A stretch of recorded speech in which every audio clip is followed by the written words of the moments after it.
Welcome to Fusion Tonight. We missed our First UMC peeps, so tonight let's jump on Zoom and talk to two of our favorites, Kaleb and Linsey Zimmerman. Now scream and yell and jump up and down for our host, Mr. John Cooper.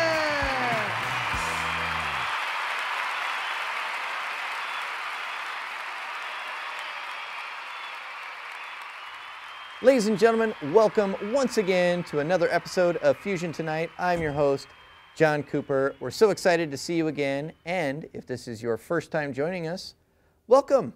Fusion Tonight is our talk show worship here at First United Methodist Church in Cedar Falls. We're always looking for creative ways to bring God into your homes, and we hope that this format, as different as it may be, finds you well. Ladies and gentlemen, we have such a fantastic show for you tonight. It's always nice to take a break from life. It's so busy, it's so hectic. We're still in the middle of a pandemic. People are losing their minds, they're losing their hair. They're losing their hair. I'm losing my hair, ladies and gentlemen. I realized this last year sometime when I was outside and I took a selfie, and it was like I could see straight into my scalp. And I went, wait a minute, there should be hair there. And so this is me being very honest with you about lighting and movie magic. My hair is thinning out quite a bit. I haven't lost any patches yet, but it's like packed up, you know, it's saying maybe I want to leave. And so something I've been doing is I've actually been using hair loss shampoo. Yeah, this isn't an infomercial. Don't worry. I'm not going to give you the name of a product or tell you how much it costs. I'm just going to let you know the truth. I've been using a hair loss shampoo at age 31 in my life. It has been working. It's not going to give me hair like Robert Pattinson or anything, but it's going to hold on to what I have until I'm 40 and I decide enough's enough and it's time to just accept who I am. But I bring this up because something happened recently in the news. In the NFL world, J.J. Watt recently was released by the Houston Texans and signed with the Arizona Cardinals. Now, I could give you an entire 15-minute monologue about why I don't understand why, of all the teams he could have gone to, he went to the Arizona Cardinals. But I'm not going to do that. I'm just going to focus on the fact that every picture of J.J. Watt, this is a guy who is a defensive end. He's on the defensive line. This guy's job is every single play to sprint and run as fast as he can, to push people out of the way, to try to sack the quarterback, to try to take down the running back. That's a lot of energy, a lot of force, a lot of action all game long. And that guy takes his helmet off at the end of a 3-4 hour football game, and he looks like he's ready for a GQ shoot. His hair is just perfect every time, and I don't understand it. I look at football players like J.J. Watt, Joe Flacco when he was like decent, Andy Dalton who was decent, Jay Cutler. I'm listing a lot of bad quarterbacks. You notice that? A lot of bad quarterbacks. Let's go back to the guy that was responsible for putting him around. But J.J. Watt, his hair's perfect all the time. And I'm sitting there like, this guy's close to my age. This guy just has just beautiful hair. He's wearing a football helmet all day. He takes it off and it's just like, phew. Perfect hair. If I wear a hat for 5 minutes, it just looks like a sad puppy coming in from the rain. And here's J.J. Watt with his perfectly coiffed hair. And I'm jealous. I'm just jealous, ladies and gentlemen, because I'm using shampoo. I'm actually blow drying my hair. I'm combing it a certain way. I'm doing all of these things to hold on and pretend like I'm still young, like I'm still a kid, even though I'm an almost 32-year-old dad. And J.J. Watt just gets to go out here looking beautiful. But it's fine because I'm a talk show host at a church, and he has to play football for the Arizona Cardinals. So, boom, roasted. Got you. Owned it. Ladies and gentlemen, we have a fantastic show for you tonight. I'm so excited. And continuing with our series of talking to various people in various situations in the middle of a pandemic, we are talking to Kaleb and Linsey Zimmerman tonight, who are wonderful members of this church. We're talking to them about what it's like to be married and have to be with each other 24/7 all the time in the middle of a pandemic. I'm so excited to talk to them, to interview them, figure out what their life has been like in the midst of all of this. But before we talk to them, we got to talk about how we do mission work here at this church. We're always trying to do things to help our surrounding community. One of those things is providing books for Lincoln schools, and I encourage you now to tune in as we learn more about this month's Mission of the Month.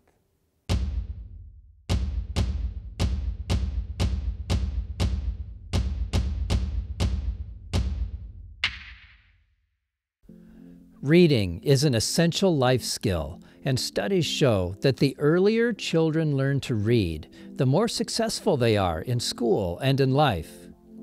Helping young students develop good reading skills can change the story of their lives. Our neighbors at Lincoln Elementary School are our partner in education. Because of the pandemic, we have not been able to have our Reading Buddy partnership this year. But, First UMC friends, we can still help Lincoln students become good readers. We're working to continue our tradition of buying a book for every Lincoln School student this year. For some kids, it's the only book they own. Lincoln kids love the books we provide, and every year they bury us in thank you notes. And sometimes they even come over for a visit to say thanks for the books. You can support this great cause for the kids in our neighborhood by sending a check to the church office or by using the secure giving portal of our church website at aboutfirst.com/giving. Every dollar you give will have double impact because we'll match it through the Bill and Ione Zach Memorial Fund. Let's get these kids reading and change a child's story. Books for Lincoln Kids is our March Mission of the Month.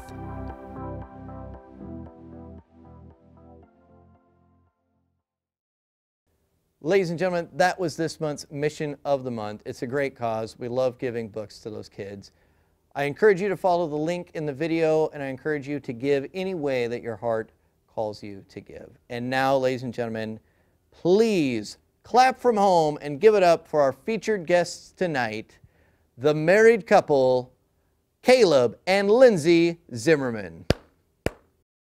Okay. Guys, thank you for being here. I'm really appreciative. It's good to see you guys, even if it's virtually. I'd like to see everybody at church more, so I will take what I can get. Absolutely. Yes. So, pandemic life, and it sucks. We're all going through it, and we've made an effort here at Fusion to talk to a lot of different folks with different situations. And we're talking to you guys because you're a married couple. And there's a lot of married couples that have had to go through this. Some have come out stronger. Some now have two places where they can isolate. So let's just dive right in to what you guys have gone through throughout this. There's a saying that distance makes the heart grow fonder. And you guys, at one point, were both working from home, which meant you had zero distance between you. What was that like? We did have, 8 feet or a so floor distance, between us. He's working in the basement and I was up here upstairs with the kids. So that was interesting to say the least. Yeah. I mean, you said basement and I was like, oh, relegated to the basement. But then you said you had the kids and I thought somehow he got the better end of the deal still. Right? Yes, exactly. So yeah, that was, he was in a lot more meetings and stuff. Mine was a little bit more flexible, in terms of what was expected of me, to work with my students and stuff. So he had more online meetings and things like that he needed some more quiet. So we tried our best to, keep the kids occupied when we were both in meetings, and we had to up our internet speeds so Netflix could also run while we were both in Zooms and to keep them entertained. But yeah, it was just kind of, we got to figure this out. And thankfully we had good weather in March and April that we could send them outside for a little bit too. And that helped us a little bit, but there were some tough days in there too, for sure. So has this experience confirmed that you want no more kids? Yes. So that was pretty solid going in, but yeah, I would say for sure we've filled the house enough. Yeah. So, excuse me, not COVID, just clearing my throat. I do have to ask you, you have 4 kids. For those of you that are watching this, this is Kaleb and Linsey Zimmerman, and they have 4 kids. 4. They're Methodist, but they're bordering on Catholic. 4 kids. How did you guys find ways to focus on just your relationship when you're crammed in a house with, again, 4 kids? Yeah, I don't know. I don't know that we're doing a good job at that. We try to. Usually it's the earlier bedtimes that help with that, just so we can either both just veg out and not hear any noise, just have time to ourselves, but be in the same room at least. But yeah, these last hours of the night kind of are the peace and quiet when we can actually talk and get to know each other again, realize that we were a couple before the 4 children came. So we have gotten away a couple of times, not near as much as usual, but a couple of times. So. An hour here or there or whatever. Yeah. Well, so that helps. So this is a 2-part question. Linsey, you're a teacher, so you're very familiar with these types of questions. You lead in and you answer what was the worst part, and then we follow it up with what was the best part, because we always end on a positive, whether it's talking to a kid through a tough time or parent-teacher conferences. Let's start with why your kid's awful before we tell you they're also maybe okay. So you spend a lot of time together, and we'll leave your kids out of it because we're focusing on the marriage, and everybody loves their kids and they're perfect and they're definitely not little jerks ever. Never. Spending this extra time with each other over the last year, have either of you picked up in any new pet peeves that you've noticed in your partner? Oh, new ones. I didn't know that you did that. I don't know if it's a new one necessarily, but this one likes to hit the snooze button many times. And so usually I'm the first one up anyway, but like March, April, May, when I wasn't going into work anymore, I didn't need to set the alarm necessarily every day. And he would just continuously push snooze, and I would be the one waking him up, not the alarm. And that drives me crazy. When you say that, you sound a lot like my wife. I think she would say the exact same thing. Kaleb, tread as carefully as you like. Have you any new pet peeves or pet peeves that have been exaggerated that you notice? There you go. I don't know if I want to answer. Nice. The online shopping has been increased quite a bit. So for sure. That is what it is. So well, if you can't go outside the house, at least your money can, right? Yes. Yes. And we can't go shopping, right? We have to just have it delivered here. So did the smiley face on the box soften the blow at all, Kaleb? Right? No. Amazon. So let's follow up with a positive. What's something wonderful about your partner? Maybe you noticed it before, maybe you didn't. What's something that they did that they stepped up that were like, hell yeah, I like that? You want to go first or you want me to? You can go first. Okay. I mean, he's already an awesome dad and husband for sure. I would say just even more helping me out. So whether it's with just jumping in to do the dishes or to make supper or to, you know, in those March, April days when we were all inside and whatever, Sam, our youngest, was not quite one yet at that time and found his voice, let's say, and he would just screech at the top of his lungs, just over and over and over and over again. And there were days where I just couldn't take any more noise. And just, he would come up from the basement and let me go back in the bedroom or just step outside or something and just get a reprieve from all of that. And that was just very helpful and much appreciated. I don't remember that. It just comes, being a superhero just comes naturally to him. I guess. Yes. Yeah. You know, some guys are just so great they don't even realize they're great. Sure. That's nice right. work, Kaleb. Thanks, John. All right, you've had time to think. Yeah, What's what something wonderful about Linsey? So during the quarantine, she did a really good job coming up with things for the kids to do. Like whatever it was, they were busy all the time. So it was pretty impressive that Thanks. They always had something to do. So it was. You didn't have to come up with ideas. I didn't have to come up with ideas. No. And I am not an elementary teacher, so that was a challenge, I will say. But so did this confirm to you it's high school teaching or bust? Yes. Absolutely. Love them, but no, can't. I'm not an elementary teacher. Amazing.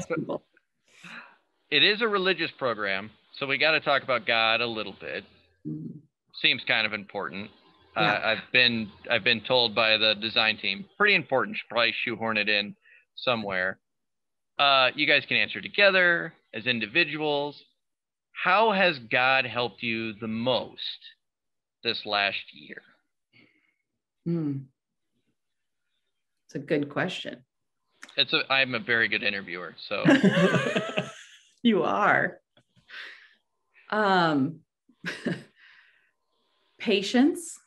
A lot of prayers for patience, and grace, just remembering to give each other that and give myself that as well.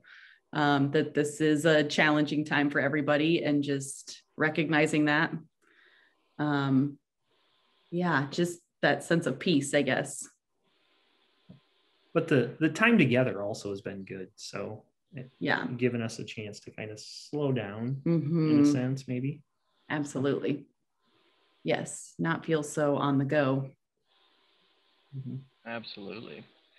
So obviously we've been doing church virtually, and you guys are usually very, very involved. Kaleb's always got his best suit on, as do the boys. You're always ushering.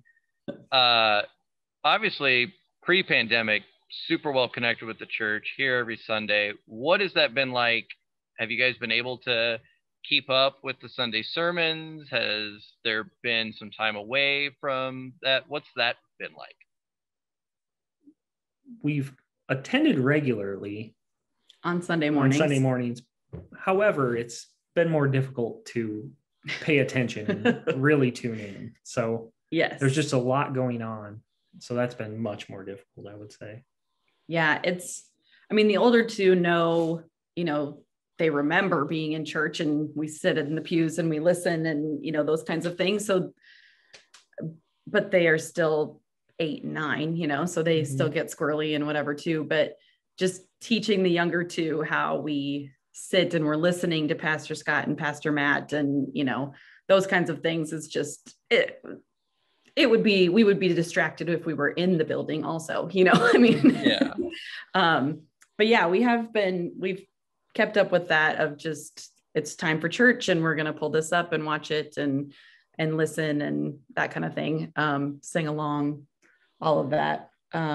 Wednesday night stuff, we've usually go on Wednesday nights to filling station, and then the boys would go to blast and stuff. And we haven't kept up with that as much. But otherwise, yeah, Sunday mornings has been the biggest thing that we've tried to keep up with anyway. And Sunday school.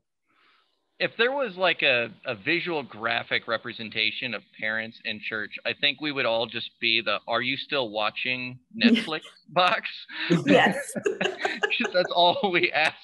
Are you still watching? Are you still paying attention? Uh-huh. Put that train down. Come on. Yes.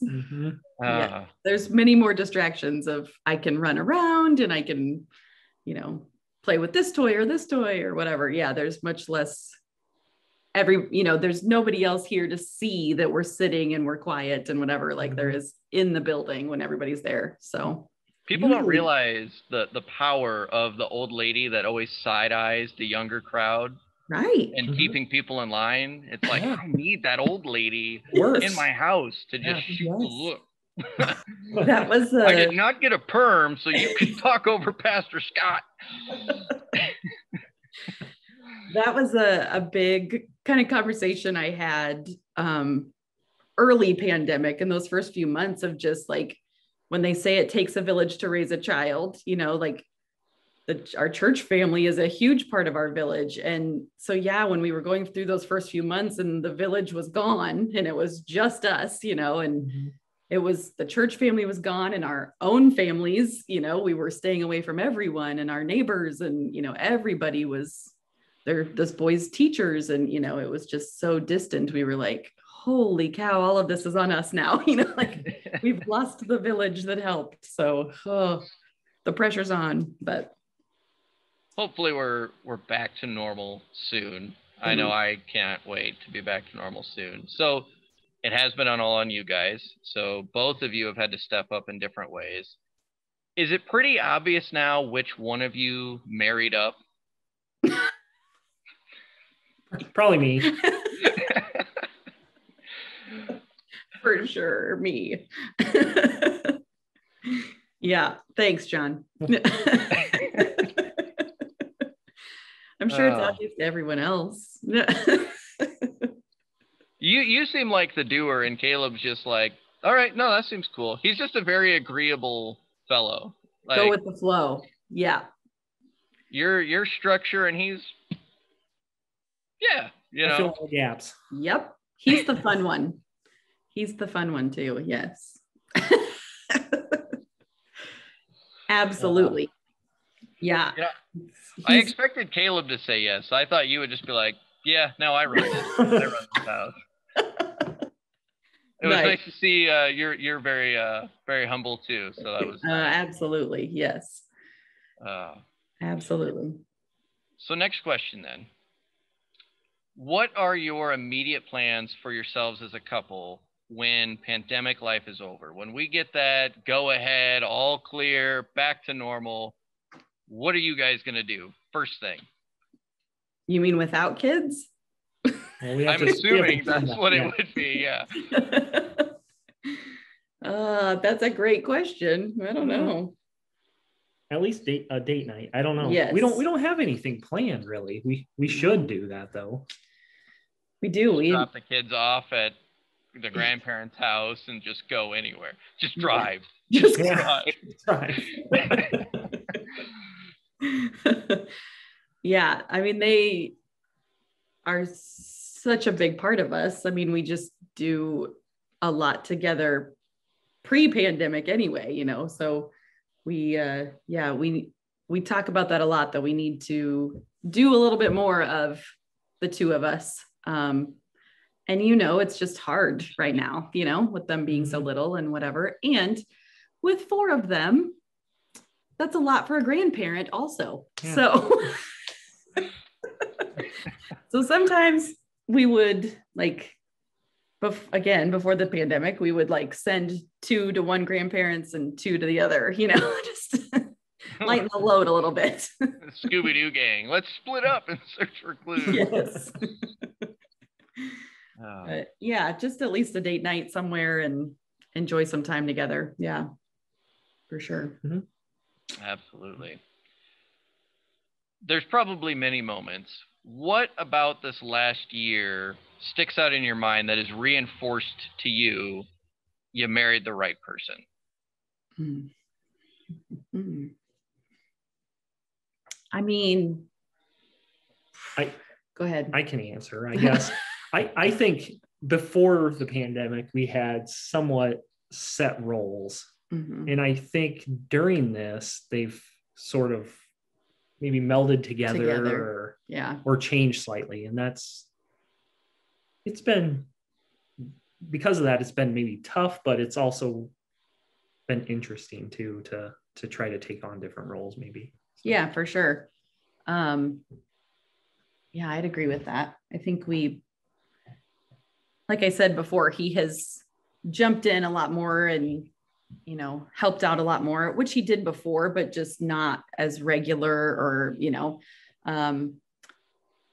but I think having him work from home also has changed things some. Like Kate had a fever and I didn't have to put in sub plans, like usually that's something that I would just take on and he would head to work and, that kind of stuff. And so he was able to stay home with her because he was already going to be here and made it work, and so that's been something new.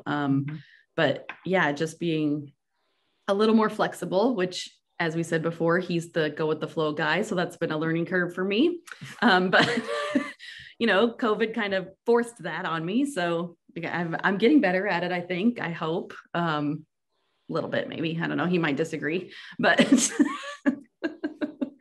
You see that look? The look he just gave is the husband look of, if she agrees with what she's saying, I agree with what she's saying. But I'm not going to outwardly agree with what she's saying, because if she's secretly being degrading, I'm not going to degrade her. Not on this format. No, sir. Not going to catch this guy. I like my bed. I plan to sleep in it tonight.